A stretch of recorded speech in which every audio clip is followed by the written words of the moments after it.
Bruce here with Traveling with Bruce. Welcome to my channel. Today's video is all about Holland America. They got a problem in Alaska. First of all, thank you to all of you out there who are subscribing to my channel, Traveling with Bruce, and those of you giving me thumbs ups for this video and every video you watch on my channel. I cannot thank you enough. I really appreciate it. Here's the story. Today, Holland America has agreed to a $17,000 fine that was assessed to the cruise line by the state of Alaska. Apparently, a year ago, September 2018, the cruise ship, one of the cruise ships for Holland America, was in state waters, literally inside federal state park waters, one of the glacier areas, and they had what is known as an accidental discharge of gray water. Now, you're asking, what is gray water?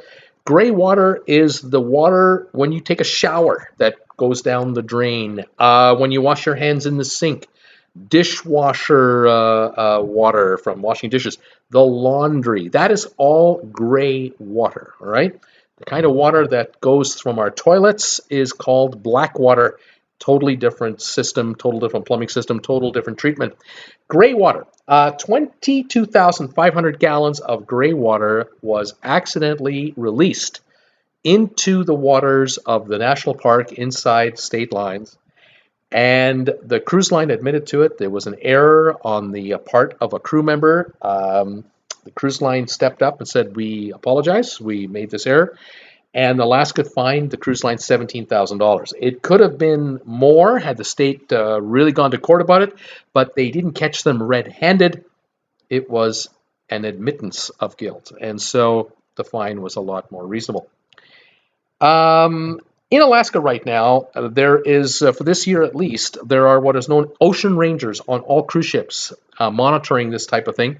The governor of Alaska is trying to kill the ocean ranger program. He's a Republican. He wants to reduce regulations on cruise lines. It's a big political football. We're going to see if this thing gets killed or not. It's not funded by the state. It's funded by cruisers. But this kind of activity is what these ocean rangers are looking to stay on top of. And we will stay on top of stories like this going forward. Join me Monday nights live for my live cruise ship show. Love to have you come by 8 o'clock Eastern Time. Subscribe to my channel today. Please hit the bell notification icon. You'll get an alert every time I go live. Thank you for the thumbs ups, and thank you for all your support. This is Bruce with Traveling with Bruce saying see you next time. Bye for now.